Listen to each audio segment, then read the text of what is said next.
Good evening, আমার চ্যানেলে সবাইকে স্বাগত। আচ্ছা, আমার একটু একটু একটু করে ফ্যামিলি মেম্বার বাড়ছে আর কি। থ্যাংক ইউ, তোমরা অনেকেই আমার ভিডিও দেখো, মানে আমার কাছে এটা অনেকই আর কি ভিডিও দেখছো, ভালোবাসছো। যাই হোক, আশা করি ভালোই লাগবে। আমি মানে যেটা যেটা আমার কাছে শেয়ার করার মনে হবে যে আমি শেয়ার করবো আর কি, মানে তোমাদের কাজে লাগতে পারে, সেটা আমি অবশ্যই শেয়ার করব, ঠিক আছে। তা আজকের দিনে কালকে মেয়ের এক্সাম আরম্ভ হচ্ছে, ঠিক আছে। এক্সাম আরম্ভ হচ্ছে, প্রচণ্ড টেনশন। মেয়ে এখন সারাক্ষণ পড়ে পড়ে আমারও মাথা খারাপ করে দিচ্ছে। বাড়ির ঘরের আমি মা সবারই আমাদের ঘুম, মানে 1 মাস যাবৎ সেরকম কোনো ঘুম নেই আর কি। যাই হোক, রাত্রিবেলা আজকে কি খাবো সেরকম সবজি ঘরে কিচ্ছু নেই। হ্যাঁ, তা বললাম আলুর পরোটা করবো, কিন্তু আলু পরোটাটা কি আলুও দেখলাম এইটুকু ছোট্ট, আলুটাও ছিল না। যাই হোক, আজকে আমার শরীরটা বিশেষ ভালো নেই বলে আমি সারাদিন শুয়েই আছি আর কি, সেরকমভাবে বাজার কিছু করা হয়নি। দুপুরবেলা হয়ে গেছে, রাত্রিবেলা এবার খাওয়ার ব্যাপার। তা ভাবলাম আলুর পরোটা করবো। আলুর পরোটাতে আলুটাও একটু ছোট্ট একটা আলু ছিল, সেরকম আলুও নেই আর কি, ঠিক আছে। তা কী করবো, ছোট্ট পুচকি একটা আলু দিয়েছি, বা তার সাথে সাথে একটু বাড়াতে তো হবেই, মানে সেটাই তোমাদের সঙ্গে শেয়ার করছি যে হঠাৎ করে আলু পরোটা যদি খেতে ইচ্ছে করে তাহলে কি দেওয়া যেতে পারে ভেতরে। আমি কিন্তু ডিম টিম কিছু দেবো না, কারণ কালকে এক্সাম, ডিম টিম খাওয়াটা ঠিকও হবে না, পেট যদি ব্যথাটা করে এই জন্য। তা আলুর সাথে আমি একটুখানি গাজর মেশাচ্ছি, পেঁয়াজ দিচ্ছি। তা চলো দেখে নিই কী করে করছি। ও আলুর পরোটায় আলু কিন্তু এই একটুখানি, ঠিক আছে। তা এটাতে আমি মা সুমি 3 জনের হবে না। তো এর সাথে আমার ঘরে আর কিছু সেরকমভাবে মেশানোর নেই। একটা ছোট্ট একটা গাজর আছে, এর সঙ্গে আমি গ্রেট করে দেবো তার সাথে, তারপর যেমন আলুর পরোটা করো, ঠিক আছে। তা চলো আমি কেমন করে করছি দেখো। আচ্ছা দেখো, এরকম একটা গাজর আমি ছাড়িয়ে নিলাম। ওই এগুলো বলে না, এই যেগুলোকে ওই ছাড়ানো যেগুলোকে বলে স্ক্র্যাপার টাইপের, এইটাকে দিয়ে এবার এইটা দিয়ে আমি ভালো করে গাজরটা ঘষে নিচ্ছি। গাজর কিন্তু অনেকটাই হয়ে গেছে, আমি এইটুকু গাজর রেখে দিচ্ছি, ঠিক আছে। ঘরে আলু না থাকলে এরকম করেও করতে পারো, যদি বিট থাকে বিটও দিতে পারো, সবজির পরোটা যেমন হয় আর কি। আর শুধু আলু দেওয়ার থেকে বিট গাজরও দিতে পারো আর কি। হ্যাঁ, তা আমি আর বিটটা দিচ্ছি না, বিট আমার কাছেও আছে কিন্তু আমি দিচ্ছি না, আমি গাজর আর আলুই দিলাম, অনেকটাই গেলে বেড়ে যাবে। এবার এর মধ্যে যেমন তোমরা আলুর পরোটা করো, নুন, তারপর একটুখানি ওই চিলি ফ্লেক্স, ভাজা মশলা, এগুলো সব পরপর মেশাচ্ছি।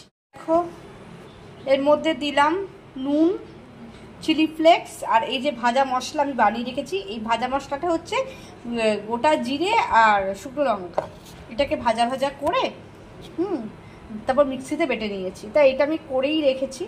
হ্যাঁ, দিয়ে আমি এর মধ্যে একটু দিয়ে দিচ্ছি, ব্যাস। এবার এটা ভালো করে মাখবো, মেখে আলুর পরোটা যেমন করে সেরকম সেমভাবেই করবো।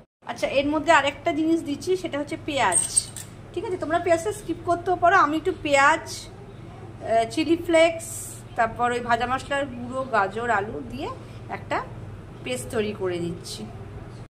আচ্ছা দেখো, আটা ময়দা মিশিয়ে নিলাম, এর মধ্যে একটুখানি নুন দেব, একটু অল্প করে সামান্য চিনি আর একটু তেল দিয়ে ভালো করে মেখে নেব। আর এদিকে দেখো আমার কিন্তু পুরটা রেডি হয়ে গেছে। জাস্ট আলু ছিল না বলে একটু গাজর দিয়ে দিলাম, এর মধ্যে তোমরা বিটও দিতে পারো। সব সবজি দিয়ে পরোটা করা যায়, হ্যাঁ। কিন্তু এটাকে একদম ঝিরিঝিরি করে, মানে একদম ওই স্ক্র্যাবারের সাহায্যে একদম মানে মিহি করে কুচোতে হবে আর কি, বা ঘষানি দিয়ে ঘষতে হবে আর কি, ঠিক আছে, যাতে একদম ছোটো ছোটো থাকে। তা আমার কাছে ময়দাটাও খুব কম ছিল বলে আমি আটা ময়দা দিয়ে মিশিয়ে পরোটা করছি আর কি। দেখো, পুরটাও রেডি করে ফেলেছি, ময়দাও মাখা হয়ে গেছে, আটা ময়দা মেশানো। এবার যেমন সিম্পল তোমরা ওই ময়দার মধ্যে পুর দিয়ে পরোটা করো সেরকম করে ফেলবো, ঠিক আছে। ওটা আশা করি তোমরা সবাই জানো, ওটা আমি আর দেখাচ্ছি না। এইটা গোল গোল এই লেচির মধ্যে অল্প করে পুর দিয়ে দিয়ে বেলে পরোটা করে ফেলবো।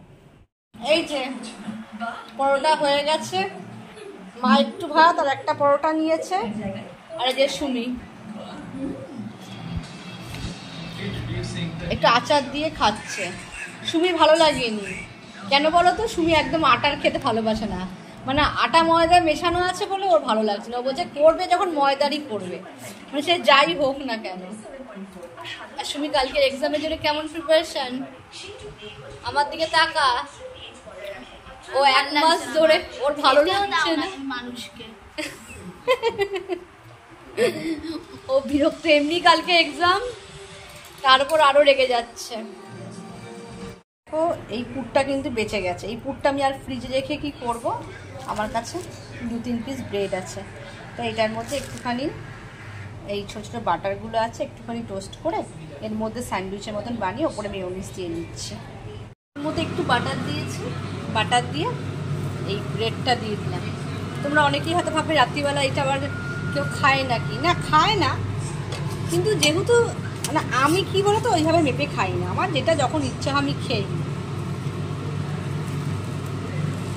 আর আলুর পরোটা তো ঠিকই আছে, কিন্তু এই পুরটা দিয়ে কী হবে, এটা করে রাখছি আর কি, আমি খেয়ে নেব। আলুর পরোটা আমার মেয়ে খুব ভালোবাসে, ও খাবে। আর আমি এইটা একটা স্যান্ডউইচ মতন করে নিচ্ছি। এরকম পুর টুর দিয়ে না বাচ্চাদের করে রাখতে পারো, বাচ্চাদের এর মধ্যে একটু চিকেন দিতে পারো। চিকেন তো সবসময় দেওয়াটা সম্ভব হয় না, ঠিক আছে, সবসময় কি আর চিকেন বা ডিম ভেজিটেবলস দিয়ে এরকম আলু দিয়ে করতে পারো। আচ্ছা এই ব্রেডটাও দেখো টোস্ট করে নিচ্ছি একটু বাটার দিয়ে, ঠিক আছে, একটু বাটার দেবে ভালো লাগবে, মানে আমার এগুলো ভালো লাগে আর কি, ঘি বাটার মেয়োনিজ এগুলো আমার বেশি খুব ফেভারিট জিনিস আর কি, আমার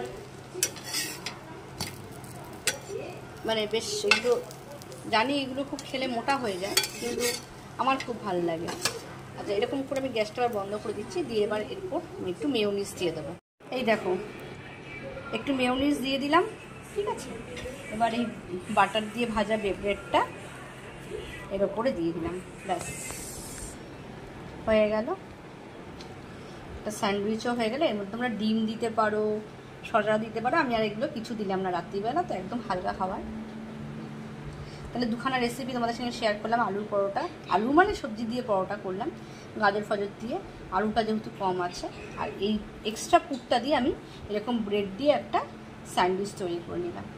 ঠিক আছে, ভালো লাগলো অবশ্যই লাইক কমেন্ট শেয়ার করো, পাশে থেকো। Tata, good night.